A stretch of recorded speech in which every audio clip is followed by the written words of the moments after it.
3 erreurs à ne pas commettre quand tu débutes la boxe. Bonjour les amis, donc dans cette vidéo 3 erreurs à ne pas commettre quand tu débutes la boxe, je souhaite partager avec toi mon expérience en tant que boxeur, en tant que compétiteur, mais surtout en tant qu'entraîneur depuis plus de 25 ans.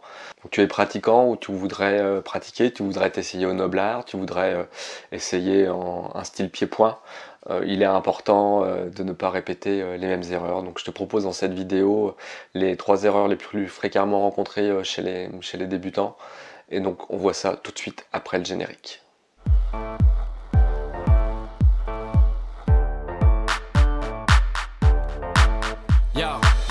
Alors, quelles erreurs ne pas commettre quand on débute la boxe? Quelles erreurs ne pas commettre?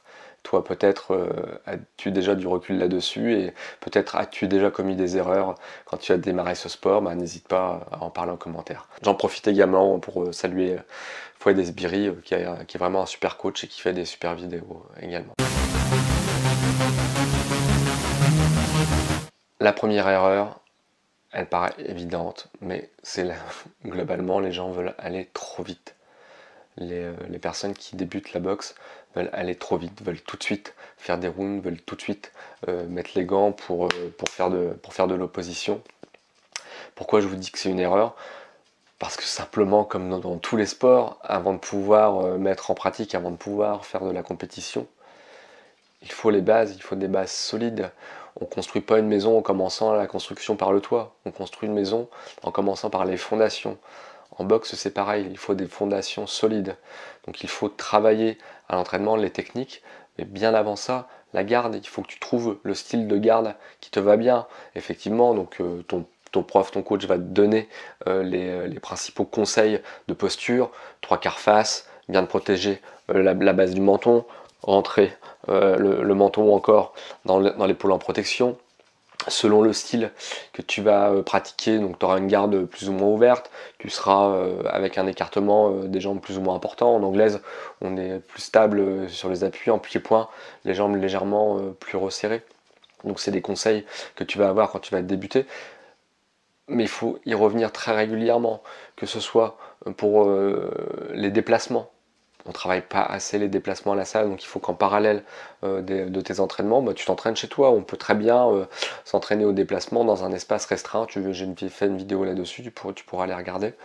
Mais ce qui est important, c'est de vraiment, oui, avoir des bases solides, avoir des fondations solides avant de commencer à croiser les gants. Il faut également quelques combos, quelques techniques de base, des enchaînements de 2 ou 3 coups. Sinon, qu'est-ce qui va se passer? Tu vas faire toujours la même chose. Tu vas faire toujours la même jambe, tu vas faire toujours le même coup de poing.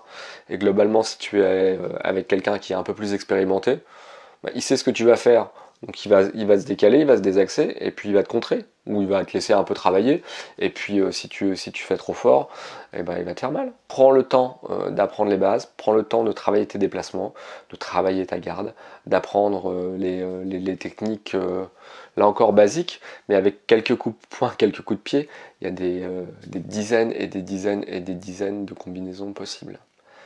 Travaille bien tes bases, revois tes 3 coups de poing de base, applique-toi sur la technique, maîtrise techniquement ton geste et progressivement accélère, progressivement mets un peu plus de puissance. Mais une fois que le geste est maîtrisé, sinon ça ressemble à rien.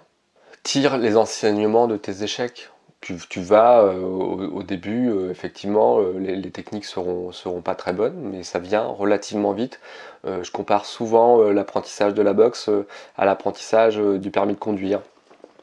Voilà, tu vas progresser assez fortement sur les 10 premières séances. Tu vas avoir le sentiment de stagner légèrement, et puis tu vas reprendre une progression, et ainsi de suite, et ainsi de suite, et ainsi de suite. Ça fait presque 30 ans que je pratique la boxe pied-point. Et j'apprends encore des choses en faisant des stages. Fouad, on l'a invité 2 fois au club, en croisant les gants avec des champions, en échangeant avec d'autres professeurs, en voyageant également. On en apprend tous les jours, et c'est pas parce que tu fais de la boxe depuis 2 ans, voilà, que tu sais tout sur tout. Et trop souvent, on croise encore ce genre de public dans les salles. Ils restent pas très longtemps en règle générale. Ils ont le sentiment d'avoir fait le tour de la discipline en 1 ou 2 ans, alors que non, pas du tout. On en apprend encore, on en apprend à tous les âges, et c'est comme ça que l'on progresse, c'est comme ça que l'on s'enrichit, c'est au contact des autres. Alors la deuxième erreur à ne pas commettre quand on débute la boxe, que je souhaite partager avec toi aujourd'hui, c'est de vouloir taper trop fort. Les débutants, en général, là encore, hein, vous voulez de la percussion, vous voulez mettre les gants, vous voulez faire des oppositions, mais vous tapez trop fort. Alors quand vous êtes en plus entre deux débutants, en général, ça dégénère. Donc il faut qu'il y ait un coach qui intervienne et autres. Là encore, maîtrisez les gestes techniques avant de vouloir envoyer de la puissance. Apprenez, prenez le temps, écoutez votre coach. Quand vous avez envie de frapper fort, vous allez vous raidir, vous allez serrer les poings très fort dans les gants, être contracté, et c'est tout ce qu'il ne faut pas faire. Quand on boxe, l'idéal, c'est de boxer relâché, de boxer détendu. L'idée, c'est d'être précis et c'est d'être rapide. Il y a beaucoup plus d'énergie de donner sur un coup rapide que sur un coup lourd. Et quand vous voulez frapper fort, vous avez les poings serrés, vous êtes lent.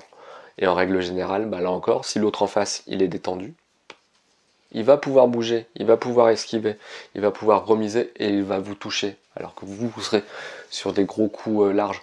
On le voit, ça très souvent en compétition également, en compétition amateur, où tu prends un coup, ça t'énerve, t'es vexé et tu veux tout de suite en remettre un, faire encore plus mal, faire plus fort.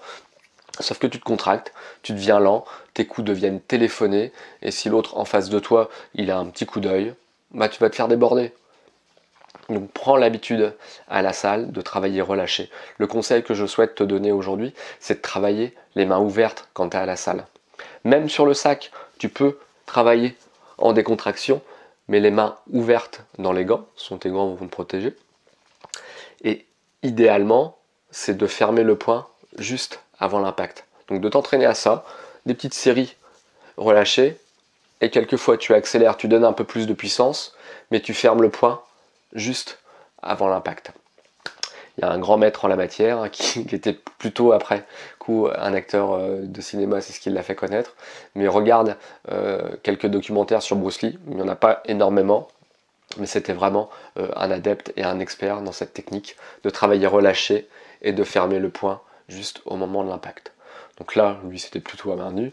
Nous, on le fait avec les protections dans les gants de boxe. Entraîne-toi là-dessus, c'est important.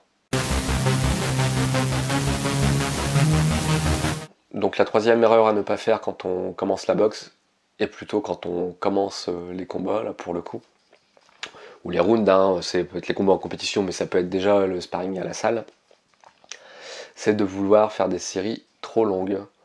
Les gars, des fois, ils font des séries, il y a 5, 10 coups. T'en as ramené un dans les cordes, ça aussi, on le voit souvent en compétition amateur. Il a réussi à le coincer dans les cordes, il baisse la tête, et il met une série de 8-10 crochets sans s'arrêter, sans regarder où il tape, sans voir si ça passe, s'il est précis. Et donc si en face, le mec a une bonne défense, bah, il se passe rien, globalement. L'arbitre les sépare, et tu crois que ouais, tu as peut-être marqué quelques points pour les arbitres, mais globalement, tu as cramé tes cartouches. Et derrière, la fin de ton round, il est pourri parce que tu n'as plus d'énergie et tu as tout balancé sur cette série-là. Ce qui est important en boxe, tout comme je l'ai dit sur l'erreur précédente, où il faut travailler plutôt en décontraction et en souplesse, bah là c'est pareil, travailler la précision, travailler la vitesse, travailler des séries pas trop longues, 2, 3, 4 coups. Comptez dans votre tête, habituez-vous à l'entraînement 1, 2, 3, 1, 2, 3, 4. Faites ces séries-là, tournez, reculez, remettez-vous en zone de sécurité. Je t'invite à revoir la vidéo sur les 3 distances de boxe. Mais l'important, c'est je fais ma série, je me remets à la bonne distance pour pouvoir observer et pour pouvoir y retourner. Si je fais une série trop longue, le mec, il est en protection comme ça. Je fais un simple pas de retrait. Naturellement, il relève la tête. Et là, vous y retournez. Que si vous restez tête baissée, il reste en protection et l'arbitre vous sépare. Alors oui, bien évidemment, sur un coup à l'Ogadi, hein, ça peut fonctionner. Mais là, on essaie de parler de personnes qui veulent faire carrière et faire des combats propres. Et donc, pour passer les niveaux supérieurs, il faut travailler sur des séries courtes, il faut développer sa stratégie de combat. On pourra en reparler dans d'autres vidéos, mais un champion français qui est vraiment très très fort en termes de stratégie de combat, c'est Yohan Lidon. Je vous invite vraiment à regarder ses combats sur YouTube. Chaque combat, il a sa stratégie. En règle générale, il connaît les adversaires qui vont commencer à baisser les mains à telle ou telle partie. Il va leur saper les avant-bras avec des middle, et dès que la garde elle commence à être un peu basse, il envoie un high kick et là ça tombe. Je l'ai vu en direct au MFC2 à Lons-le-Saunier et c'était exactement la stratégie qu'il avait prévue. Il l'a mise en pratique et il a battu le Thaïlandais pour, je sais plus, ça devait être son 10e championnat du monde, j'en suis pas sûr, à vérifier. Mais c'est un super technicien, mais c'est surtout un super tacticien. Voilà donc le conseil que je voulais partager avec toi aujourd'hui. Travailler sur des séries raisonnables et surtout, donc je fais ma série, je me remets en sécurité, je me remets en zone d'observation. Juste ce qu'il faut, hein. Ça se joue à quelques centimètres, hein, mais pour ne pas me faire contrer et pour pouvoir y retourner, que ce soit uniquement en anglaise ou que ce soit en pied-point. La distance est essentielle. Ça fait partie des déplacements, ça fait partie des armes que tu dois maîtriser pour devenir un très très bon combattant. Si cette vidéo t'a plu, bah écoute, je t'invite à liker, je t'invite à t'abonner également à ma chaîne. Comme tu le sais, hein, les abonnements, les likes, c'est ma récompense. Donc bah écoute, merci, à très bientôt pour une nouvelle vidéo. Salut les amis.